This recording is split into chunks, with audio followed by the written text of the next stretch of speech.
Warahmatullahi wabarakatuh. Selamat pagi teman-teman semua. Yang saya hormati Bapak Ketua DPP Gempita, Bang Alfonso, beserta jajaran. Saya ingin mengucapkan apresiasi yang sangat tinggi kepada DPP Gempita yang menginisiasi acara ini. Dan tentu kita dari Kantor Komunikasi Kepresidenan mendukung acara double check ini. Tidak banyak yang memiliki inisiatif untuk membuat acara seperti ini, terutama dari kelompok masyarakat, dan bikin double check. Saya setuju nih dengan judul double check itu, saya setuju. Karena memang hari ini banyak sekali berita yang simpang siur.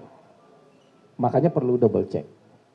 Banyak orang yang sebenarnya tidak memahami persoalan tapi kemudian menanggapi dengan kesalahpahaman. Makanya perlu double check. Bahkan ada juga yang dengan sengaja menyebarkan kesalahpahaman. Makanya perlu double check supaya masyarakat juga tidak salah paham. Tapi saya agak takut sama judulnya sebenarnya. Judulnya memang agak-agak bikin kaget. Tapi saya tanya sama Pak Riki Tamba, ya, biar pada datang katanya. Saya kalau begini kan saya agak-agak takut juga ini. Misalnya judulnya seperti itu. Oke lah, misalnya kita pantik dengan pertanyaan, ada apa dengan Prabowo? Saya mau jawab bahwa makin ke sini setelah beliau jadi presiden, kok apa yang beliau katakan secara konsisten dari bertahun-tahun yang lalu, yang mungkin ketika kita waktu itu banyak orang yang bilang apa sih ini gitu. Tapi makin ke sini itu makin mendekati kenyataan. Konsistensi dan keyakinan beliau itu hari ini kayak kita terbuka kabut di depan mata kita. Jadi kita lihat, oh benar ternyata yang disampaikan oleh beliau. Coba teman-teman kita setback ke tahun 2019. Ketika masa kampanye, ketika debat, Pak Prabowo waktu itu bilang, kita sebagai sebuah bangsa selalu harus siap dan waspada. Karena perang bisa terjadi kapan saja. Itu tahun 2019. Banyak ahli yang waktu itu entah naif, entah sok tahu, kita nggak tahu. Yang bilang dalam 20 tahun ke depan nggak akan ada perang. Dunia lagi damai kok. Siapa yang hari ini mau perang? Kira-kira begitu kesimpulan banyak orang pada waktu itu. Dan apa yang diomongin oleh Pak Prabowo waktu itu mungkin jadi tertawan aja. Tahun 2019 itu saya bukan ahli. Tapi mungkin saya ikut naif waktu itu. Yang tidak percaya bahwa dunia itu akan berperang. Tahun 2019 Pak Prabowo masih bicara seperti itu. Tahun 2022 Rusia perang dengan Ukraina. Dan sampai hari ini belum selesai. Oktober tahun 2023 tanggal 7 Israel menginvasi Gaza.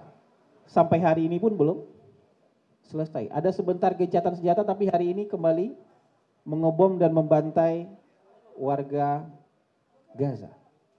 Minggu ini India perang dengan Pakistan. Ini perangnya mulai dari Ukraina jauh nih. Ketika Rusia perang dengan Ukraina aja kita sudah mulai terganggu kehidupan kita. Banyak spare part mobil tuh kalau kita pesan dari luar tuh lama sampainya karena jalur distribusi di sana terganggu. Mereka produksi gandum. Sementara kita butuh gandum yang cukup besar dan kita nggak bisa produksi gandum sendiri di sini.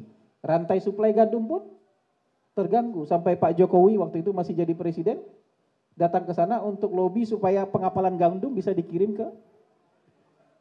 Ada perang dimanapun itu pasti dunia secara keseluruhan terganggu. Nah minggu ini ada perang yang makin dekat ke negara kita, nggak jauh ini. Ini beberapa jam penerbangan sudah sampai di daerah konflik di antara dua negara yang punya senjata nuklir. Kita nggak tahu nih follow up-nya kayak apa nanti nih. Karena sudah serangan terbuka kan, ketika pesawat mengebom 9 titik di Pakistan kan berarti sudah perang terbuka. Perang makin dekat ke negara kita. Walaupun ada juga ahli yang punya keyakinan bahwa misalnya kayak Kishore Mahbubani itu bilang dalam sebuah talk show, ASEAN itu punya local genius. Local genius yang bisa membuat daerahnya stabil, aman, dan damai. Buktinya dalam 40 tahun terakhir tidak ada major konflik. Tidak ada perang terbuka yang terjadi di wilayah ASEAN. Tapi itu keyakinan bolehlah jadi optimisme kita. Tapi kalau panas dan bara yang ada di luar tuh makin lama makin dekat, dan di sini juga ada panas dan bara yang juga dihembus-hembuskan setiap saat, bukan tidak mungkin panas dan bara itu akan menular ke kawasan sini juga. Nah, coba pikir, sejak tahun 2014 mungkin yang saya ikuti, mungkin jauh sebelumnya juga sudah ada. Pak Prabowo selalu bilang ketahanan pangan, ketahanan energi. Kita waktu itu mikir apa sih ini gitu. Ketahanan pangan, ketahanan energi gitu. Kenapa beliau konsisten sekali bicara soal ini dan begitu jadi presiden ngebut soal ini. Soal kemandirian bisa berdiri di atas kaki sendiri. Karena memang dunia bisa pecah kapan saja ini. Perang itu. Dan ketika itu terjadi, rantai pasok pangan itu pasti terganggu. Sekalipun kita punya uang, orang lain belum tentu mau jual. Atau kalaupun orang mau jual, nggak bisa lewat. Atau kalaupun bisa lewat, harganya jadi sangat mahal. Itu pentingnya beliau, mungkin orang lain sudah bosan dengarnya, tapi beliau selalu konsisten bilang kita harus segera swasembada pangan, dimulai dari swasembada beras. Supaya kita bisa berdiri di atas kaki kita, supaya nanti kalau dunia yang nggak pasti ini makin tidak pasti, kita tetap bisa mempertahankan kehidupan kita sebagai sebuah bangsa. Ketahanan energi, kita mungkin dulu bilang apa ini ketahanan energi, belum terlalu connect dalam pikiran kita ketahanan, tapi makin kesini makin relevan. Karena kalau misalnya terjadi ketidakstabilan di dunia, rantai pasok energi juga pasti terganggu. Misalnya BBM saja, kita mungkin per hari menghabiskan 1,5 sampai 1,6 juta barrel BBM per hari. 1 jutanya impor per hari. Itu kalau ada keadaan perang, naik harga 500 perak aja, kita merogoh kocek lebih dalam itu.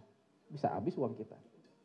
Belum lagi kalau orang berhenti ngirim, kita mau pakai buat dalam negeri katanya. Kita nggak mau jual lagi, lumpuh nggak kita?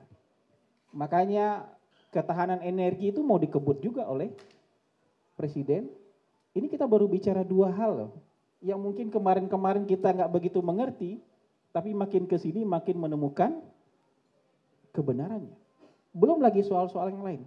Terus ada yang nanya, tapi kalau nggak perang kan buat apa? Kalau nggak perang kan juga ini bagus. Kalaupun dalam keadaan damai kan ketahanan pangan juga sangat bagus buat kita. Artinya kita nggak perlu merogoh kocek untuk mengimpor barang dari luar yang untuk kebutuhan pokok. Kalau kita bisa memproduksi ketahanan energi juga, kita cukup swasembada energi, kita juga nggak perlu merogoh kocek dalam-dalam dan nggak didikte oleh orang. Orang tuh gampang banget loh negosiasi dengan kita kalau misalnya kita ketergantungan energi dengan dia. Sementara makin lama kita melihat dunia ini makin realis. Itu yang disampaikan oleh Pak Prabowo. Negara-negara ini akan semakin besar perhatian mereka untuk mementingkan kepentingan dalam diri, kepentingan dalam negeri masing-masing. Oke lah bantu-bantu negara luar, tapi kalau kita lagi susah ya kita fokus ke sama negara kita. Nah ini yang mau saya sampaikan. Kalau untuk menjawab ini, sebagai pemantik diskusi, saya mau ulangi lagi bahwa apa yang selama ini boleh orang katakan berbusa-busa disampaikan oleh Presiden Prabowo, tapi makin ke sini apa yang beliau sampaikan yang dulu mungkin kita nggak nangkap ini, makin menemukan kebenarannya. Mungkin beberapa waktu lalu kita nggak bisa nangkap, kenapa? Pikiran kita tertutup kabut. Tapi itu pentingnya seorang presiden punya visi, dia bisa melihat sesuatu menembus kabut itu. Apa yang ada di depan, ketidakpastian yang ada di depan, bisa dilihat oleh visi seorang presiden. Jadi itu, untuk menjawab pertanyaan hari ini, kira-kira itu yang bisa saya sampaikan sebagai pemantik diskusi. Terima kasih. Assalamualaikum warahmatullahi wabarakatuh. Waalaikumsalam.